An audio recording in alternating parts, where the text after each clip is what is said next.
Story की शुरुआत में हमें बैटलफील्ड का सीन दिखाया जाता है, जहां हमारा एमसी कहता है सब खत्म हो गया, सब मारे गए और मैं जो ह्यूमैनिटी का सबसे स्ट्रॉन्गेस्ट वॉरियर है वो भी आज मर जाएगा। मुझे लगता है कि मैं स्ट्रॉन्गेस्ट वॉरियर के टाइटल के हकदार नहीं हूँ। मैंने जितने भी 7 फिन्स डीमन थे सबको मार दिया था। तो ऐसा क्या हुआ जिस वजह से हम हार गए? क्या इन सभी के पीछे 8 फिन्स डीमन तो नहीं था? हम ह्यूमंस डीमंस को रोकने में पूरी तरह से फेल हो गए हैं क्योंकि हमने उनके पावर को कम आंका था। ये सब मेरी ही गलती है। मैं सबसे ज्यादा स्ट्रॉन्गेस्ट वॉरियर के रिस्पॉन्सिबिलिटी को निभाने में फेल हो गया। फिर तभी एक डीमन की नजर हमारे एमसी के ऊपर पड़ती है और वो हमारे एमसी को गौर से देखने लगता है, जिसे देखकर हमारा एमसी सोचने लगता है वो मेरी तरफ क्यों देख रहा है, वो मुझसे क्या चाहता है। फिर तभी वो डीमन हमारे एमसी के पास आ जाता है, पर हमारा एमसी इतना ज्यादा पहले से इंजर्ड था कि उसकी सांसें और आंखें दोनों बंद होने लगती हैं। लेकिन वो डीमन एमसी की तरफ अपने हाथ को आगे बढ़ाने लगता है, जिसे देखकर हमारा एमसी सोचता है मैंने इसके अंडरलिंक्स को मार दिया था, क्या इसीलिए ये मेरे मरे हुए बॉडी को चाहता है? अंडरलिंक्स मतलब उसके नीचे काम करने वाले। फिर धीरे धीरे करके उसकी आंखें बंद हो जाती है और उसे अंधेरा ही अंधेरा दिखाई देने लगता है। फिर उसे एक रोशनी दिखाई देती है, जो रोशनी धीरे धीरे करके बढ़ जाती है। फिर उसे अचानक से लोगों के आवाज सुनाई देने लगता है। फिर वो काफी ज्यादा हैरान हो जाता है। फिर वो मन ही मन सोचने लगता है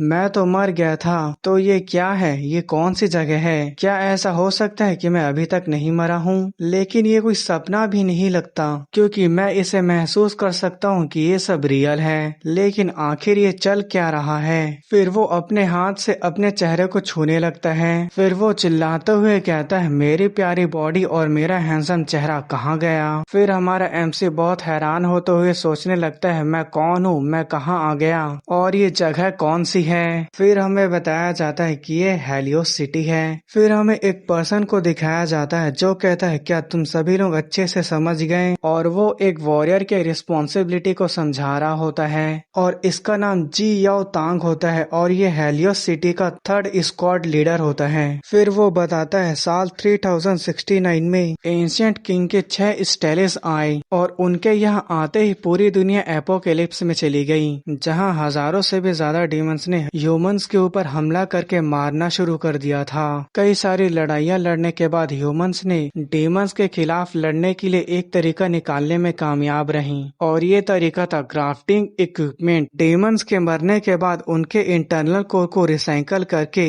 ग्राफ्टिंग इक्विपमेंट्स बनाया जा सकता है, जिसका यूज करके ह्यूमंस को कुछ समय के लिए डीमंस के जैसे ताकत मिल सकता है। इसी बीच हमारे पिछले लाइफ के एमसी के बारे में भी पता चलता है। हमारे एमसी का नाम यांग था, जो 60 साल पहले ह्यूमन का सबसे स्ट्रॉन्गेस्ट वॉरियर था और इसे सभी वॉरियर ने अपना किंग माना था, जिसने वर्ल्ड के सभी स्ट्रॉन्गेस्ट वॉरियर के साथ डीमन के खिलाफ एक बहुत लंबी बैटल लड़ी और इसे इतिहास में डेमोनिक वेव के नाम से जाना जाता है। और ये बैटल कई हफ्तों तक चली और आखिर में डीमंस ने हमें हरा दिया। पर धीरे धीरे करके ह्यूमन वॉरियर्स डीमंस को पीछे धकेलने में कामयाब रहे और अब 60 साल के मेहनत के बाद ह्यूमंस अपनी जिंदगी को शांति से जी सकता है। और उसकी बातें सुनकर हमारा एमसी मतलब आंग काफी हैरान हो जाता है और वो सोचने लगता है क्या मुझे मरे हुए 60 साल हो गए और मैं 60 साल के बाद किसी के बॉडी में दोबारा जिंदा हुआ हूँ? फिर जी याओ कहता है लेकिन उसी बीच हमने कई सारे स्ट्रॉन्गेस्ट वॉरियर को खो दिया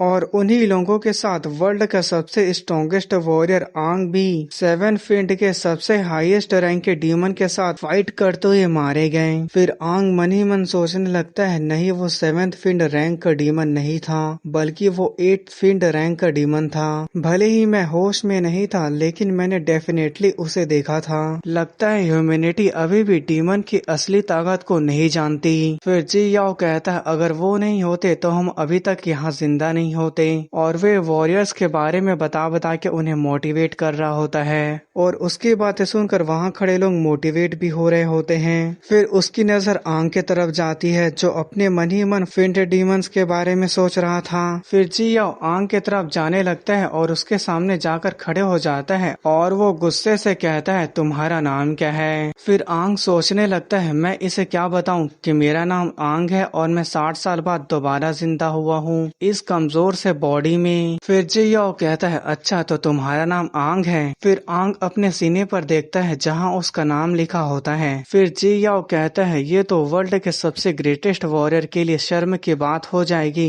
कि तुम्हारे जैसे कमजोर लड़के का नाम आंग होगा, ये तो उनकी नाम की बदनामी है। फिर जियाओ आंग के कंधे पर हाथ रखता है और उसके शक्ल पे एक जोरदार पंच मार देता है और कहता है तुम्हारी हिम्मत कैसे हुई उनके नाम को अपने नाम रखने का।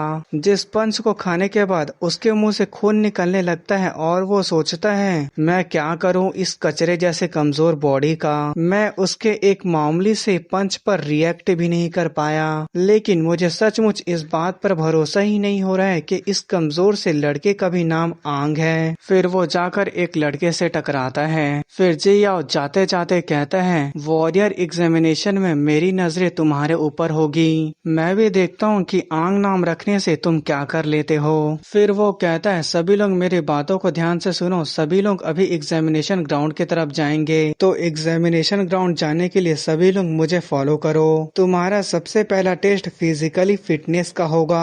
फिर हमें दिखाया जाता है आंग जमीन पर पड़ा होता है और जिस लड़के से टकराया होता है वही लड़का उसे उठाते हुए कहता है क्या तुम ठीक हो। और इस लड़के का नाम होता है लैन सिन्युओ और ये एक वॉरियर कैंडिडेट होता है जो कहता है तो तुम्हारा नाम आंग है, ये सच में हॉनरेबल नाम है। मेरा नाम लैन सिन्युओ है, तो चलो हम एक साथ चलते हैं। फिर एक लड़की आती है और कहती है तुम्हारी हिम्मत कैसे हुई अपना नाम आंग रखने की। और इस लड़के का नाम सेतु लियो होता है। सिर्फ अपना नाम आंग रखने से ये मत सोचना कि तुम्हें आंग के जैसे काबिलियत आ जाएगी, ये कितना बचकाना है। और वो ये बोल के वहाँ से जाने लगती है और उसकी बात सुनकर आंग को बहुत ज्यादा गुस्सा आ जाता है और वो कहता है इस लड़की के एटीट्यूड तो सातवें आसमान पर है, आखिर क्या फर्क पड़ता है कि मेरा नाम क्या है। फिर लैन कहता है क्या तुम उसके बारे में नहीं जानते, वो हमारे बैच की सबसे बेस्ट वॉरियर कैंडिडेट है, उसका नाम सेतु लियो है और वो अपने निकनेम कोल्ड ब्लडेड डीमन के नाम से फेमस है। वो हेलियो सिटी के जाने माने सीतू नोबल फैमिली की बेटी है, जो फैमिली अपने मार्शल आर्ट के लिए काफी फेमस है। फिर आंग अपने मन ही मन सोचने लगता है ये सीतू नाम मुझे जाना पहचाना क्यों लग रहा है। फिर लैन आंग को सहारा देकर उठाता है और आंग इसके बदले में थैंक्स कहता है। फिर उन दोनों के बीच एक लाइट चमकती है। फिर हमें एक लड़की को दिखाया जाता है जो उन लोगों का फोटो खींच रही थी और वो लड़की कहते हैं वाह तुम लोगों में कितना अच्छा रोमांस चल रहा था। फिर वो लड़की कहती है तुम लोग मुझे इग्नोर करो, तुम लोग अपने काम को कंटिन्यू करो जो तुम लोग पहले कर रहे थे। फिर आंग उसे गौर से देखता है और कहता है तुम कौन हो, लेकिन वो लोग आंग को इग्नोर करके अपने में ही बात कर रहे थे। जहाँ लैन कहता है क्या तुमने हम लोगों का फोटो क्लिक किया है। फिर वो कहते हैं हाँ मैंने ये किया, मेरा नाम तोमोई मिसागो है। फिर वो कहती है मुझे तुम लोगों के बीच का दोस्ती काफी पसंद आया, इसलिए मैंने तुम लोगों के पिक्चर को क्लिक किया है। और उसके बाद सुनकर वो दोनों हैरान हो जाते हैं। फिर उसके बाद हमें फिजिकल असेसमेंट ग्राउंड का सीन दिखाया जाता है जहां आंग सोच रहा होता है भले ही मेरे पास कितना भी कमजोर बॉडी क्यों ना हो, एक समय पर मैं वर्ल्ड का सबसे स्ट्रॉन्गेस्ट वॉरियर था। फिर हमें दिखाया जाता है वो लोग दौड़ने के लिए तैयार हो जाते हैं और जैसे ही एग्जामिनर गन के ट्रिगर को दबाकर रनिंग शुरू करने का सिग्नल देता है और आंग बहुत तेजी से दौड़ते हुए सोचता है इस असेसमेंट में फर्स्ट प्लेस पर तो मैं ही आऊंगा। फिर थोड़ी देर बाद दिखाया जाता है वो हाफते हुए लाइन को क्रॉस करता है। फिर उसके बाद एग्जामिनर कहता है आंग लास्ट प्लेस और उसे देखकर दूसरे लोग कहते हैं इसने तो सबसे ज्यादा स्लो दौड़ने का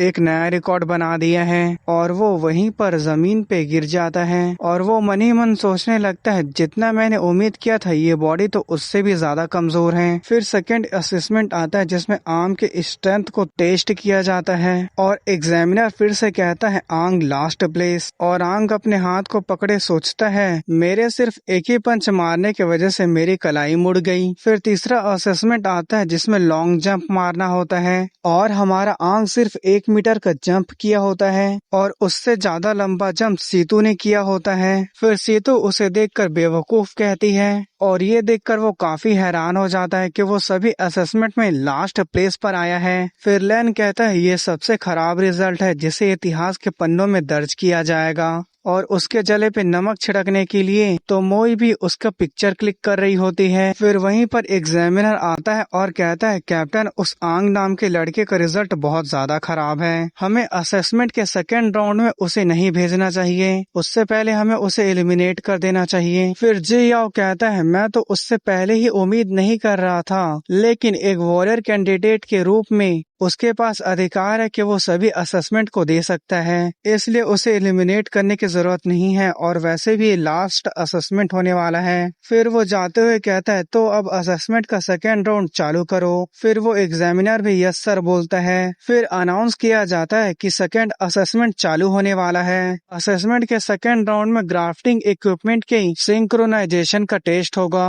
इसलिए सभी लोग असेसमेंट साइट पर पहुंच जाएं। जिसके बाद सुनकर आंग स्माइल करने लगता है। फिर वो सोचने लगता है ग्राफ्टिंग इक्विपमेंट सिंक्रोनाइजेशन टेस्ट मेरे पास एक अच्छा मौका है, क्योंकि 60 साल पहले मेरे पिछले लाइफ में मेरा सिंक्रोनाइजेशन 96% था, जो सबसे ज्यादा हाईएस्ट था। फिर वो पूरे जोश से भर जाता है और मन ही मन सोचने लगता है भले ही फिजिकल टेस्ट में मेरा रिजल्ट कचरा क्यों ना हो, लेकिन सिंक्रोनाइजेशन हमारे विल पावर के ऊपर डिपेंड करता है। तुम बेवकूफ लोग जो लोग मुझ पर हंस रहे हैं, आज मैं उन्हें दिखाऊंगा कि वर्ल्ड के सबसे स्ट्रॉन्गेस्ट वॉरियर का सिंक्रोनाइजेशन रेट क्या है। फिर हमें वो जगह दिखाया जाता है जहां उनका सिंक्रोनाइजेशन टेस्ट होने वाला होता है और उन्हें ग्राफ्टिंग इक्विपमेंट पहनाया जाता है। फिर आंग कहता है ये ग्राफ्टिंग इक्विपमेंट वैसा ही है जैसे 60 साल पहले था, पर ये पहले से ज्यादा हल्का हो गया है। फिर हमें किसी वॉरियर कैंडिडेट को दिखाया जाता है जिसका सिंक्रोनाइजेशन रेट 39% होता है और उसे पास कर दिया जाता है, और ये वॉरियर कैंडिडेट सीतू होती है। और उसे देखकर लोग कह रहे होते हैं ये मार्शल फैमिली से है तो इससे इतना उम्मीद किया ही जा सकता है, और वहाँ खड़े लोग सीतू के बारे में बहुत तारीफ कर रहे होते हैं और उन लोगों के बीच हमारा आंग भी खड़े होकर उसे देख रहा होता है। फिर सीतू का टेस्ट पूरा हो जाता है और वो भी बड़े एटीट्यूड के साथ सीढ़ियों से उतरते हुए बाहर जाने लगती है, और उसे देखकर कई लोग ब्यूटीफुल बेस्ट कैंडिडेट और उसके फैमिली के बारे में बातें कर रहे होते हैं। फिर हमें सीतू को दिखाया जाता है जो हाफते और शर्माते हुए कहती है सीतू तुमने 39% किया है, तुमने सबसे बेस्ट किया है, सभी लोग तुम्हारी ही तारीफ कर रहे थे। भले ही मुझे फेमस होने से कोई प्रॉब्लम नहीं है, लेकिन मुझे अपना लो प्रोफाइल रखना होगा। शांत हो जाओ सीतू, तुम्हें घबराने की जरूरत नहीं है। फिर हमें आंग को दिखाता है जो कहता है ये सच में काफी अच्छा था, उसने पहले ही सिंक्रोनाइजेशन में 39% कर लिया, वो सच में तारीफ करने के लायक है। फिर लेन कहता है वो सच में काफी स्ट्रॉन्ग है, मैं उसके छोटे बॉडी के अंदर चलने वाले बड़ी स्पिरिट के पावर को महसूस कर सकता हूँ। फिर आंग कहता है मैं भी उसे महसूस कर सकता हूँ। फिर लेन कहता है अब तुम्हें देखकर तुम जरा भी नर्वस नहीं लग रहे। फिर आंग कहता है मैं इसे पहले भी कर चुका हूँ। फिर लेन कहता है तुम्हारे कहने का क्या मतलब है। फिर हमें बताया जाता है जैसे ही सिंक्रोनाइजेशन आगे बढ़ते जाता है वैसे ही लोगों को दर्द होने लगता है और एक टकले कैंडिडेट का सिंक्रोनाइजेशन रेट 12% आता है जिसे एग्जामिनर पास कर देता है। फिर हमें बताया जाता है जो लोग इसे पहली बार करते हैं ये उनके लिए काफी दर्दनाक होता है और कुछ लोग इसे झेल नहीं पाते हैं और वो हार मान लेते हैं। फिर उसके बाद लेन की बारी आती है और उसका सिंक्रोनाइजेशन रेट 24% था और उसे भी पास कर दिया जाता है। फिर हमें बताया जाता है इस असेसमेंट को पास करने के लिए सिंक्रोनाइजेशन रेट 10% होना चाहिए। फिर उसके बाद तोमोई की बारी आती है और उसका सिंक्रोनाइजेशन रेट 30% होता है और उसे भी पास कर दिया जाता है। फिर जियो कहता है इस बार कुछ नए ऐसे वॉरियर कैंडिडेट्स हैं जो काफी टैलेंटेड हैं। फिर उसके बगल में खड़ी एग्जामिनर लड़की कहती है तोमोई को मिलाकर 6 ऐसे कैंडिडेट्स हैं जिनका सिंक्रोनाइजेशन रेट 30% या उससे ज्यादा है। है। दूसरे सी रैंक के रीजंस के मुकाबले ये काफी अच्छा रिजल्ट है। फिर जियाओ कहता है तुमने सही कहा, लेकिन कुछ ऐसे भी लोग हैं जो लोग सिर्फ नाम के हैं, काम के नहीं। और वो ये बात आंग की तरफ देख के कर रहा था। फिर आंग भी उसके तरफ देखता है और वो सिंक्रोनाइजेशन टेस्ट देने के लिए आगे बढ़ने लगता है। ये कमजोर सा लड़का क्या ही कर लेगा, ये तो बस नाम का आंग है। इसका रिजल्ट में सबसे खराब स्कोर था और ऐसे ही बोल बोल के उसकी बेइज्जती कर रहे होते हैं। फिर आंग सोचने लगता है जैसे मैंने उम्मीद किया था सब मेरे प्लान के हिसाब से जा रहा है। अब मेरी बारी है इन बेवकूफ लोगों को दिखाने की, कहीं मेरे सिंक्रोनाइजेशन रेट को देखकर ये लोग हैरानी से मर न जाएं। और ये सोचते हुए उसके चेहरे पर गुस्सा और खुशी दोनों होता है। फिर आंग टेस्ट देने के लिए आगे बढ़ता है और वो रेड कोर को चुनता है। फिर हमें बताया जाता है डीमन के कोर 6 अलग अलग तरह के होते हैं और इनके कलर इनके एबिलिटी को दर्शाता है, जहाँ रेड स्ट्रेंथ को, येलो डिफेंस को और ग्रीन रिकवरी को और ब्लू एजिलिटी को। और इसके अलावा 2 और कोर होते हैं जो रेयर होते हैं, जिसमें पर्पल साइकिक एबिलिटी को और ब्लैक को टाइम और स्पेस को दर्शाता है। और इनमें से सबसे ज्यादा रेयर ब्लैक कलर का कोर होता है। इसके बाद आंग सिंक्रोनाइजेशन टेस्ट देने के लिए तैयार हो जाता है और वो कोर को अपने ग्राफ्टिंग इक्विपमेंट में लगा लेता है। इस बार सिंक्रोनाइजेशन असेसमेंट में मैं हाईएस्ट स्कोर करूंगा, क्योंकि सिंक्रोनाइजेशन रेट विल पावर के ऊपर निर्भर करती है। और जैसे ही कोर अटैच होता है उसके बॉडी में एक अलग सी बिजली दौड़ने लगती है। फिर आंग सोचने लगता है किसी की विल पावर ये बताती है कि वो डीमन कोर के कितने पावर को यूज कर सकता है, और इसी से पता चलता है कि वो डीमन कोर के कितने पावर को संभाल सकता है। फिर एग्जामिनर मेजरमेंट ट्यूब को पकड़ के कहता है क्या तुम इसके लिए तैयार हो? फिर आंग कहता है मैं इसके लिए तैयार हूँ। फिर वो मेजरमेंट ट्यूब को लगा देता है और जैसे ही वो लगाता है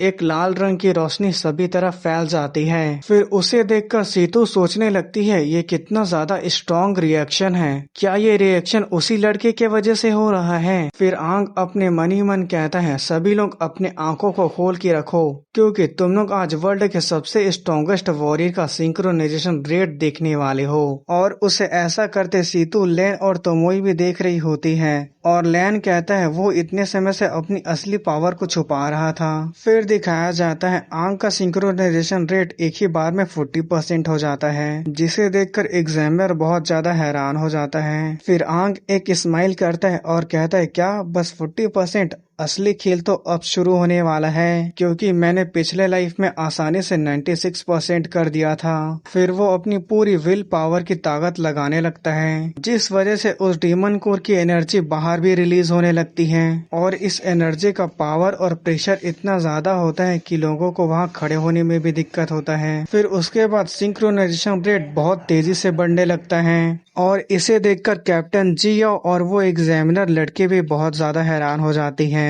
फिर जियाओ कहता है ये क्या चल रहा है, सिंक्रोनाइजेशन रेट इतना तेजी से कैसे बढ़ रहा है, कहीं मशीन में कोई खराबी तो नहीं हो गई? और उससे निकल रही एनर्जी का प्रेशर इतना ज्यादा होता है कि कैप्टन जियाओ के हाथ के पास का शीशा क्रैक हो जाता है और उसका सिंक्रोनाइजेशन रेट 80% तक बढ़ जाता है, जिसे देखकर जो लोग पहले मजाक उड़ा रहे थे वही लोग हैरान होते हुए कहते हैं कहीं मशीन में खराबी तो नहीं हो गई है, या शायद वो चीटिंग तो नहीं कर रहा है। फिर हमें आंग को दिखाया जाता है जो एक बैड पोज में खड़ा होता है और मन ही मन कहता है मैं वो हूँ जिसे वर्ल्ड के सभी वॉरियर्स ने अपना किंग माना है, मैं हूँ वर्ल्ड का सबसे स्ट्रॉन्गेस्ट वॉरियर आंग। तुम बेवकूफ लोगों इसे ध्यान से देखो, यही फर्क है तुम में और मुझ में। फिर उसे अचानक से बहुत अजीब सा महसूस होता है और उसे ऐसे लगता है कि उसका सोल बॉडी से बाहर निकल गया हो।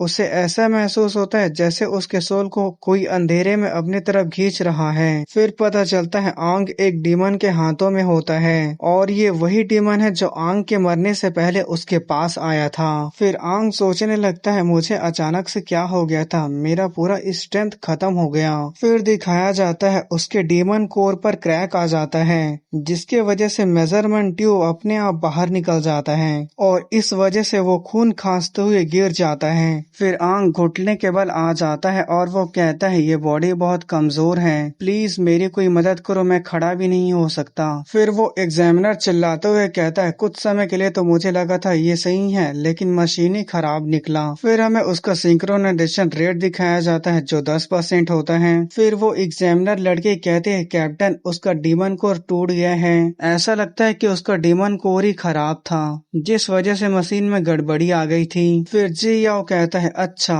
तो ये मशीन की गड़बड़ी है। फिर वो एक हल्के से सांस छोड़ता है और कहता है उसका सिंक्रोनाइजेशन रेट 10% है, मैंने सही कहा ना। फिर एग्जामिनर लड़की कहती है हाँ वो पास हो गया है। फिर हमें दिखाया जाता है आंग बेहोश होता है और उसके बारे में लोग तरह तरह के बात कर रहे होते हैं। फिर लैन उसके पास आता है और उसके हालत के बारे में पूछ रहा होता है और सीतू उसे दूर से घूर घूर के देख रही होती है और सोचती है कुछ समय के लिए तो मैं बहुत ज्यादा डर गई थी, मुझे ऐसे लगा था कि इस सिटी में कोई दूसरा आ गया है जो मेरी लाइमलाइट को चुरा लेगा, मैं उसे ये करने के परमिशन बिल्कुल भी नहीं दूंगी। फिर लैन आंग को उठा के लेके जा रहा होता है और तोमोई अलग अलग जगह से उनकी पिक्चर क्लिक कर रही होती है।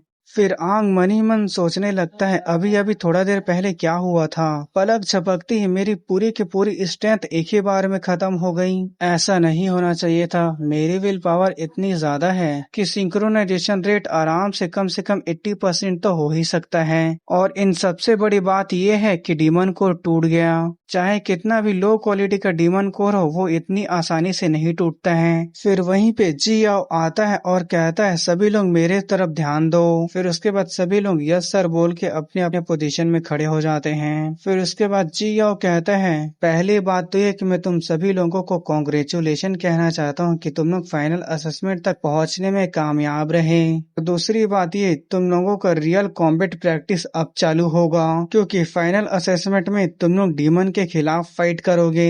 मैं उम्मीद करता हूँ कि तुम लोग अगले एग्जाम को सेफली और अच्छे तरह से पास करोगे। तो सभी लोग एग्जामिनेशन ग्राउंड के तरफ चलो। फिर हमें आंग को दिखाया जाता है जो लड़खड़ाते हुए जा रहा होता है और जिया उसे जाते हुए गौर से देख रहा होता है। फिर उसकी नजर डीमन कोर पे पड़ती है, फिर वो टूटे हुए डीमन कोर को उठाता है और उसे देखता है। फिर वो आंग को देखता है और उसे देखकर सोचने लगता है तुम सच में इंटरेस्टिंग हो आंग, मैं अगले राउंड में देखने के लिए एक्साइटेड हूँ, जब तुम्हारे सामने डीमन होगा तब तुम क्या करोगे।